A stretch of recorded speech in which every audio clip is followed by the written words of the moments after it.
What is up, my friends, and welcome to the UFL Week In Review, one of the longest running UFL podcasts. I'm your host, Mark Perry, and we're just 15 days away from kickoff on March 30th. This week, we got a packed episode covering everything from personal updates to major league announcements.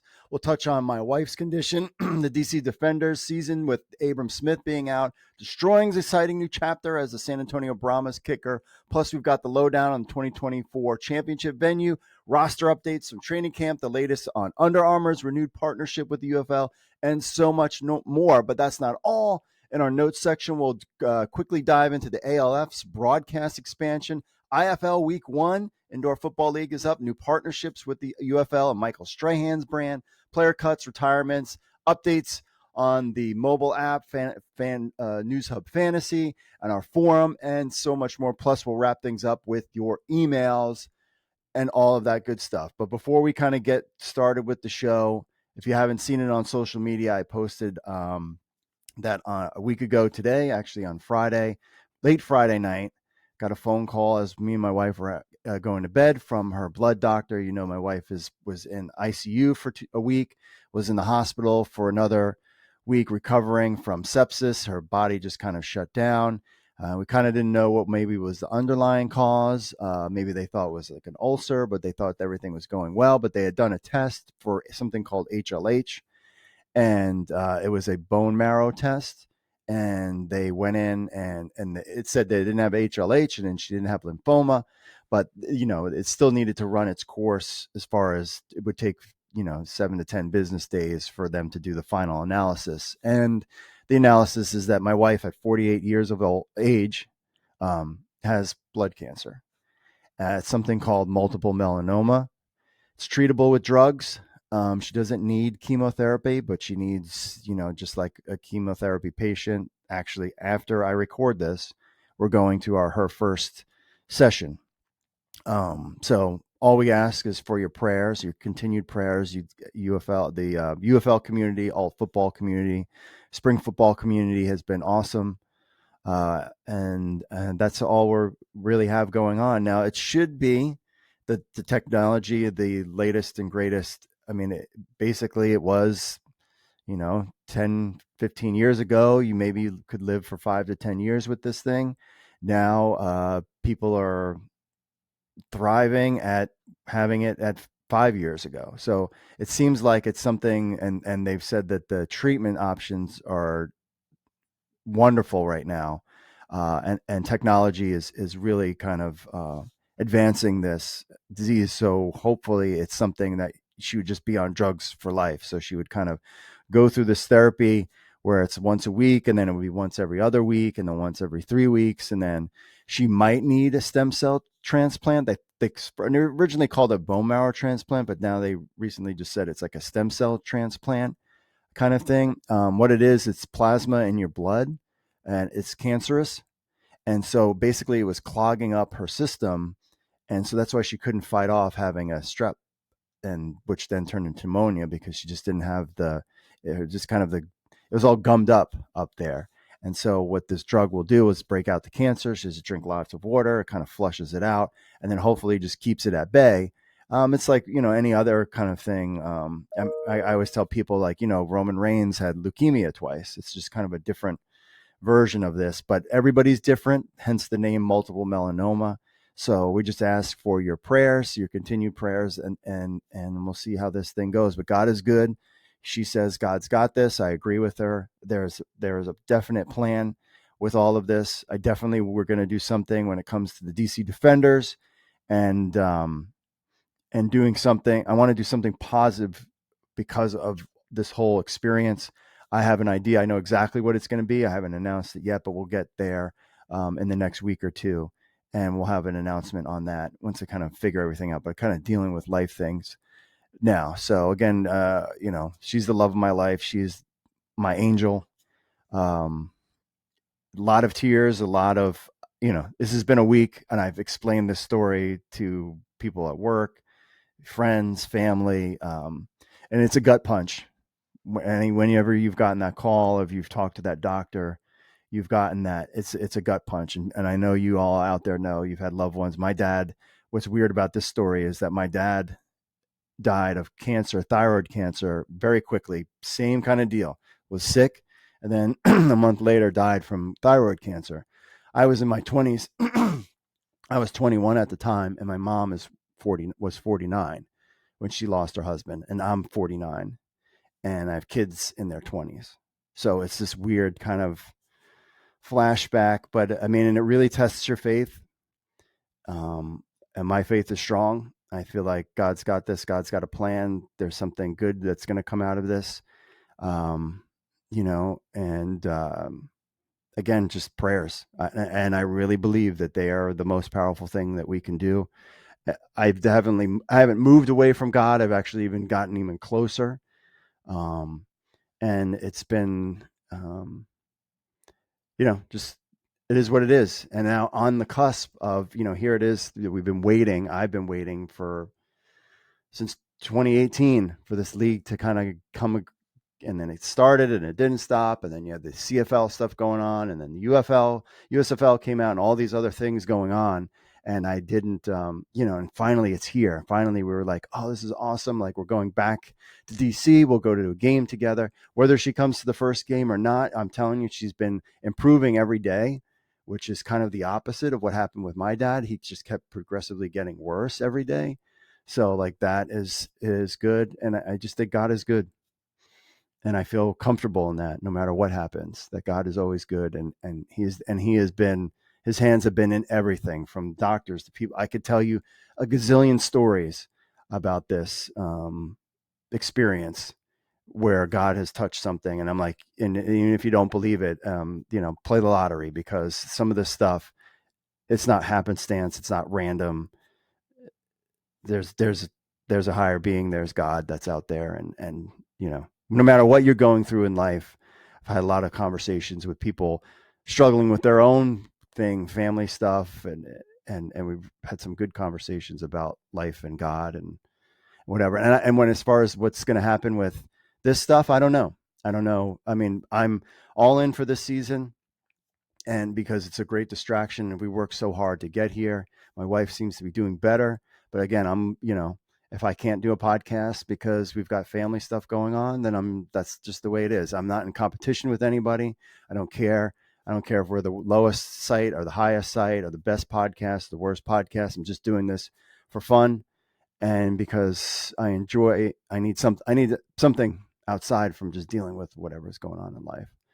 So love you all. I appreciate all the kind words. God bless to you all. And without further ado, let's put that aside. I want to get that out of the way so we can talk about all the exciting stuff coming up with the UFL. Only 15 days away, friends, from kickoff. USFL is in business. The XFL is underway. There's no doubt spring just got stronger.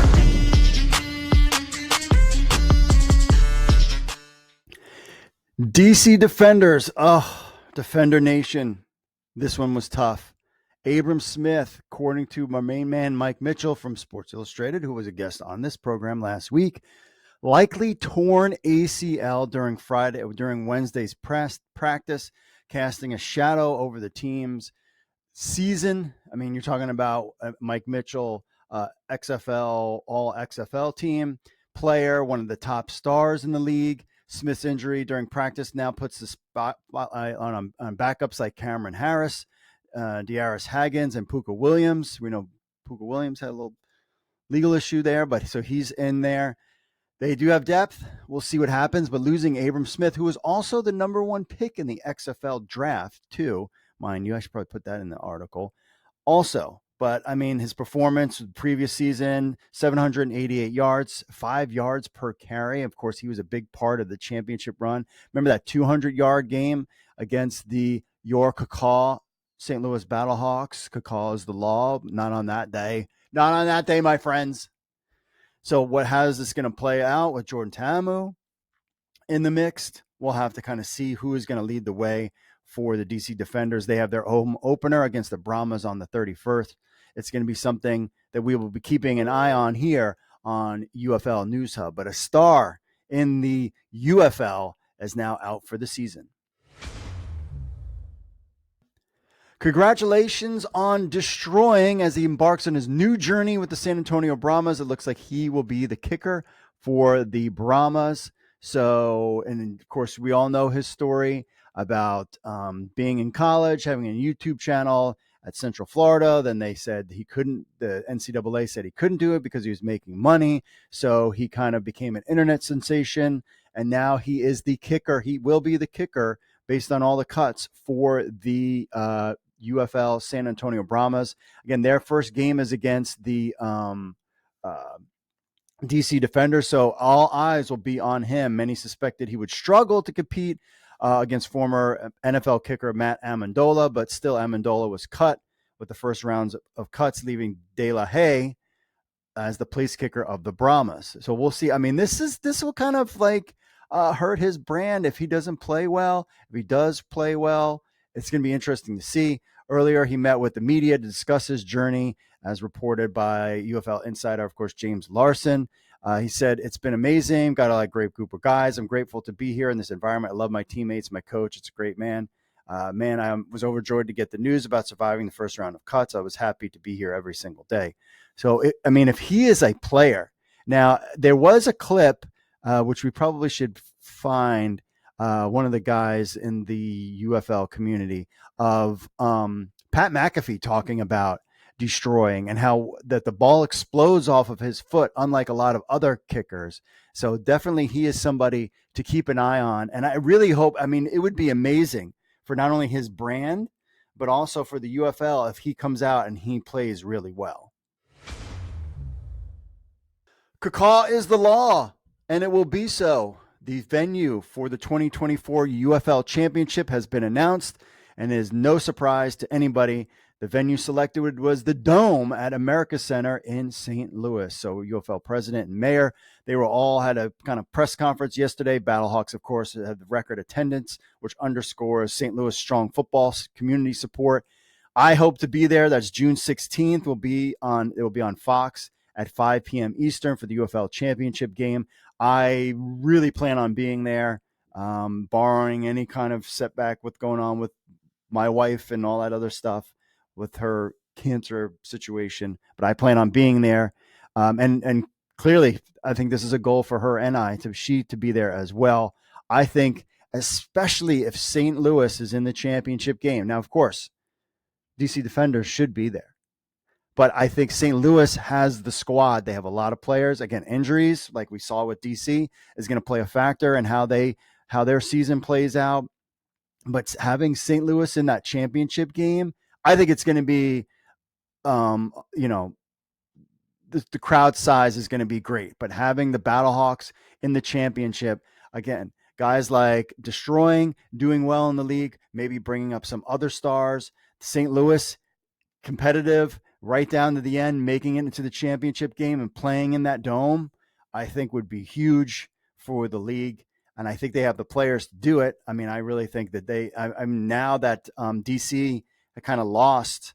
Could you imagine St. Louis against Birmingham for the championship? That would be off the charts. DC kind of went down a notch because they lost Abram Smith, but we know Vaughn Hutchins knows what he's doing, and he could probably pull out some other players to come to play for him. So we'll have to kind of keep an eye on that. But congratulations to St. Louis. I hope to be out there to see all my Kickoff pals. But this was something that we needed, that we knew was coming. And I think they can really pack out this venue for the 2024 championship. UFL teams set their training camp rosters to 58. Lots of players cut. We have the full list on UFL News Hub. This was 5 days ago. They cut their roster to 58 players. I think they have another couple more days, and then they get down to that 55 player range, and then they'll be, I think it's at 48. I think they have about around 10 players to cut, from what I'm mistaken. Guys that were out there, that was pretty interesting. Morgan Ellison, running back from Arlington, he was cut. Drew Plitt, Arlington quarterback, was cut. That was kind of interesting as well. Birmingham cuts. Let's see, anybody that jumps out at me? No. Channing Stribling, cornerback. That was a guy that was a great player in the USFL, he got cut. So that was kind of interesting there. Again, we really want this league to succeed because there's a lot of still good players out there that could be on other teams. And it would be amazing if the season is just a killer and then we get into season 2 and they already maybe bring on another 2 teams or something like that. But we have to see how things go with this season. And again, and we talked about with Mike Mitchell on the podcast, the juice and the excitement around this league is not like it was in 2020. And it's certainly not like it was in 2023. It's just the people that know it. And I think they're just relying on, again, everything is bare bones, trying to kind of get a start here. I think being on television I think things will start to increase. And hopefully we get good numbers and see where things are headed. But I mean, ticket sales have been strong on a lot of different venues. So there you have it. Boogie Roberts, they're pretty deep of DC defenders. Was surprised by that, especially considering how deep they are in defense. I mean, the DC defenders really went. I mean, that was kind of what hurt them in the championship game is they went all in on defense. I think their defense is top notch. They have Greg Williams, top notch. I'm worried about their offense now that Abram Smith is out. But they did bring in some pretty good wide receivers, so we'll have to see how that is. Houston, Luis Aguilar cut from there. Ezra Gray, running back, had that name around. Tio Redding, wide receiver, was cut. Memphis Showboats, Derek Dillon, wide receiver. That was kind of surprising. Let's see here. Anybody else from Memphis? No. Michigan Panthers, Lance Lenore, wide receiver, who always been Brian Lewerke. Quarterback, he was cut. Cole Murphy, the place kicker, was cut as well. Again, San Antonio with Matt Amendola, that leaves Deestroying as the kicker. Drew Beasley, defensive end, is kind of a name that jumped out. Connor Davis, offensive lineman. He's been kind of around the spring leagues himself. That's that. St. Louis, I mean, they're just stacked. Anthony Kofi, I think, was a name out there. Let's see, anybody else? That's kind of really where we're at now. So teams will continue workouts in Arlington before solidifying their 50-man roster for the 2024 season. So that's kind of where they're at. And there's lots of player movements. You got lots of injuries. These guys could be cut. They could come back. We'll just have to stay tuned to UFL News Hub for all the latest details. No surprise here. UFL renews their Under Armour partnership. There was some chatter that maybe Under Armour wouldn't be part of things. They did have like the uniforms kind of look the same. Some interesting things about this partnership. It is extended a little bit more. UFL merchandise will hit local retailers March 15th. I assume that's not everywhere. That's just maybe the Under Armour retail centers. Like we have one that's kind of close by. I might go check out to see if they have DC Defenders gear. I think that is a great thing because you could never buy this gear in any stores in last year's, but this year you potentially could. In 2020, during COVID hit, I went to Dick's and was able to buy a ton of DC Defenders merch on like mega discount. And just because I wanted to. With my mask on and everything. So now you get this stuff. So it's gear online. And plus the biggest thing for me was the March 15th hitting the local retailers. They're also in collaboration with the National Coalition of Minority Football Coaches, expanding their efforts with high school football coaches with professional coaching level experience. This initiative not only aims to increase diversity within the coaching ranks, but also enrich the coaching community with broader perspective. So they're going to have coaches from each, high school coaches partner up with some UFL teams. I think that's kind of cool too. But Under Armour gear, I've seen some of the gear. I just keep checking the shop at theufl.com for more merch, but I keep seeing more stuff getting added and stuff looks good. So I'm excited to have some merchandise now we can purchase, as you can see from my shirt that I'm wearing right now. In football, every play counts towards the win, just like every click counts towards growing your business. At CM3 Solutions, we're the game changers you need. With our cutting-edge SEO strategies, we'll put your business in the top league, ensuring you're seen by the fans that matter most, your customers. And when it comes to web design, we craft winning plays with stunning websites that not only look great but perform. From the first click, your audience is engaged with user-friendly designs that score big on customer satisfaction. Need a custom app? We've got the playbook to bring your vision to life, enhancing your digital presence and driving your business forward.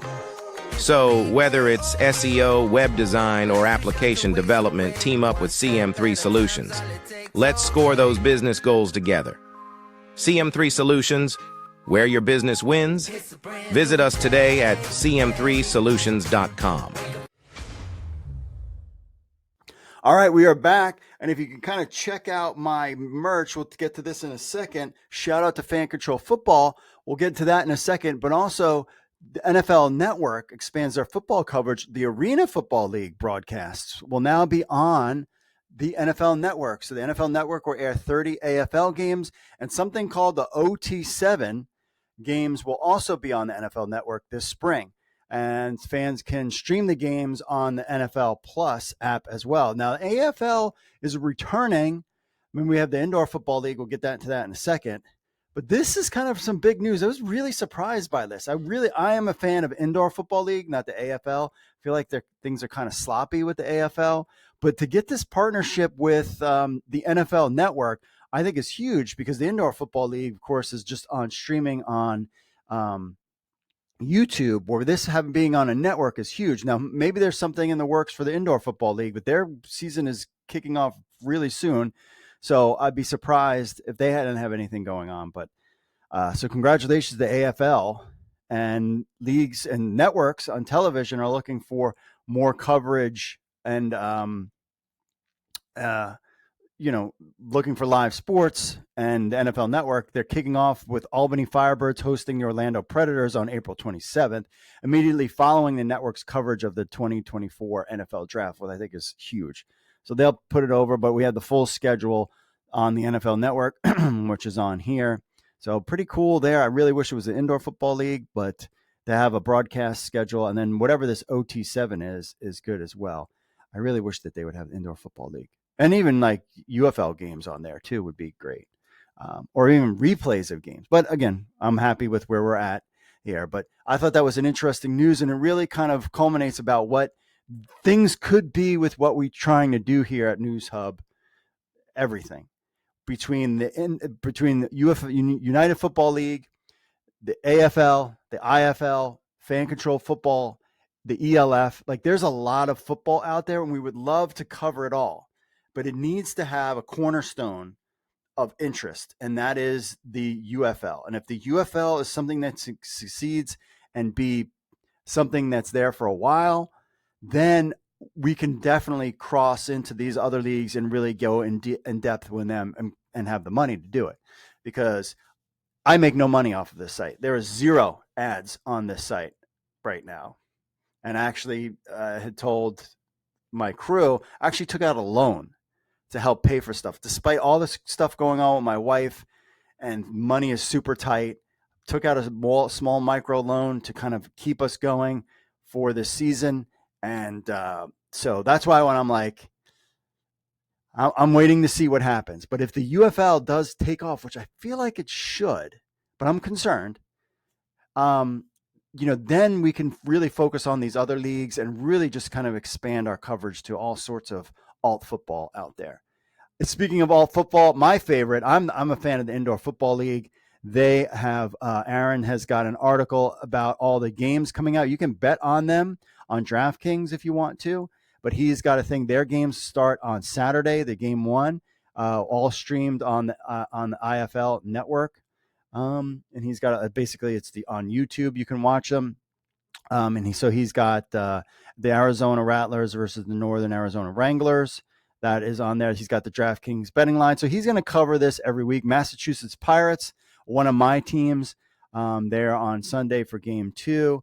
He's got predictions up there. So you definitely want to check out and stay tuned. But the Indoor Football League is kicking off soon, and we'll be covering that on UFL as well. So super excited about that. My team, I love Massachusetts, but I'm actually a Jacksonville guy. Jacksonville is kind of my team. On to other things. Stallions cut players, including Bo Scarborough retires. That was part of the news there. He kind of had an injury plagued last season. He was more of a name than having a huge impact. on the Stallions. I mean, it was just kind of a big name out there that a lot of people knew. But he called it quits and he is retiring, so he won't be part of the Stallions this year. The UFL announces a partnership with Michael Strahan's lifestyle brand. I haven't had a chance to look at that stuff, but it's more of like UFL's official off-field apparel partner. And again, one of the big things that you need to see from this league is sponsorships, ticket sales, TV ratings, sponsorships. They're all kind of intertwined.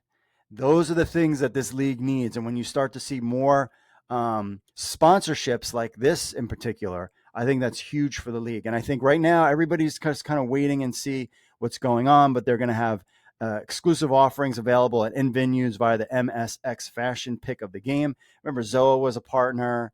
Last year, we would always get our Zoa and we would always get our Terramana. So I'm sure they will be partners as well. But again, now, and the Rocket, this is his power of, having a conversation with Michael Strahan. Why don't you be a sponsor? I mean, I would assume GSTQ might be a sponsor as well. But when you start to see these outside sponsors, that is key for the success of this league. All right, shout out to Fan Control Football. You can see my jersey. I got some Fan Control Football merch. We are not sure when their official announcement with the season coming, but the plan is that they'll be back. So I got my Team 8 Okie jersey. You can see it online. I also got, which I'll hang up on the back wall here, because I had to take down that painting that my daughter made because it's not the XFL anymore. But we got this terrific towel, which made my wife upset because she's a Steelers fan. So they sent me that. Got a little cool bag here for Team 8 Okie. That was cool. Got a hat. I add this to the hat collection back here. Put that over there. And we got this. I believe that is Terrell Owen jersey. I don't know if it's a game. I mean, this feels like a real jersey. So I don't know if this is worn one, but we'll put this up also as well. Very cool.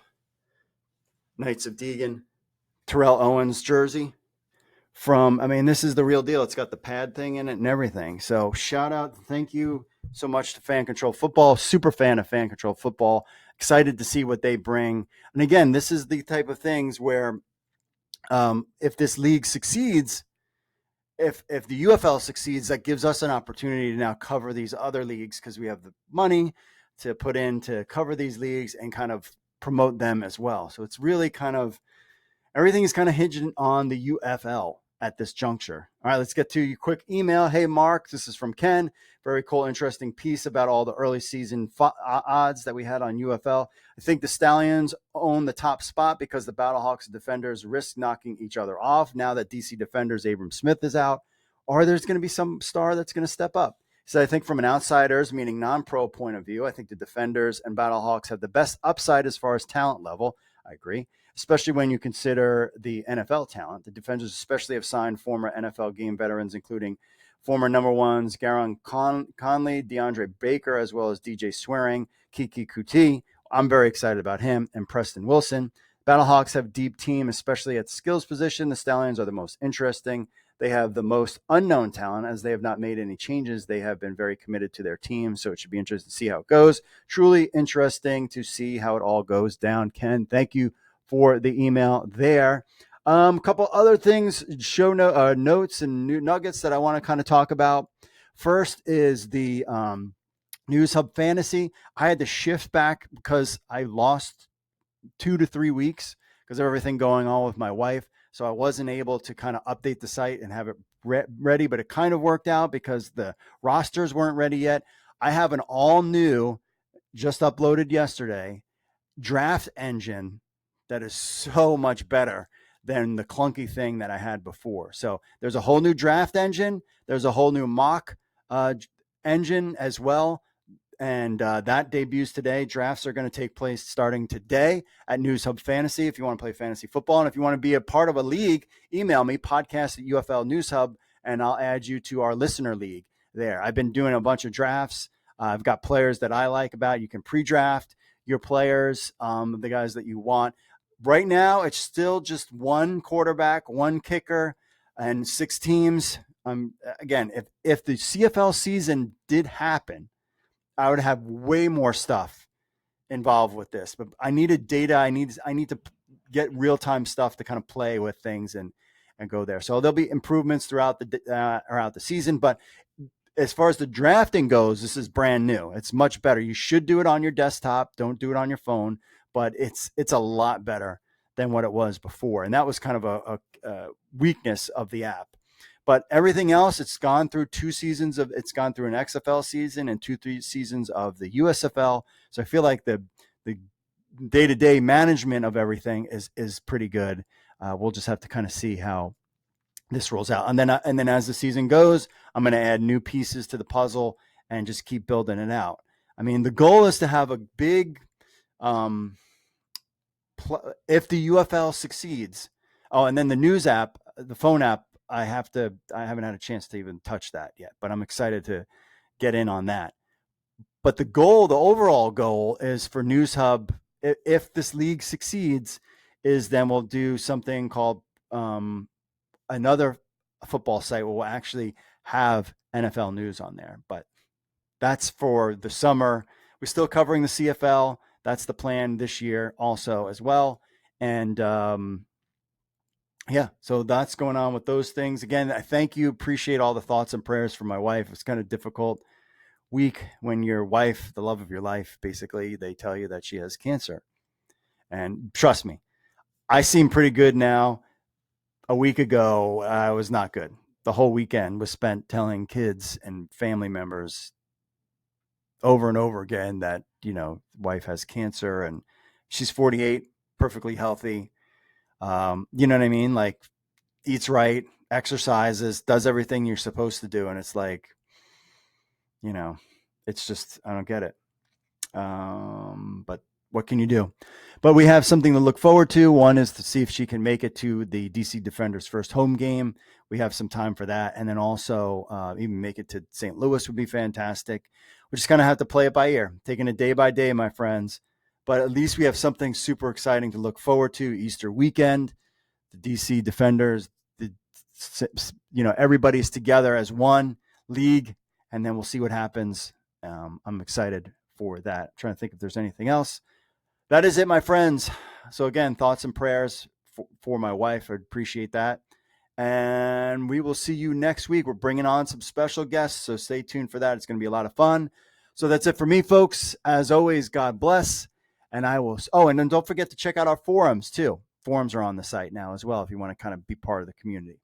All right. That's it for my friends. As always, God bless. And I will see you all later.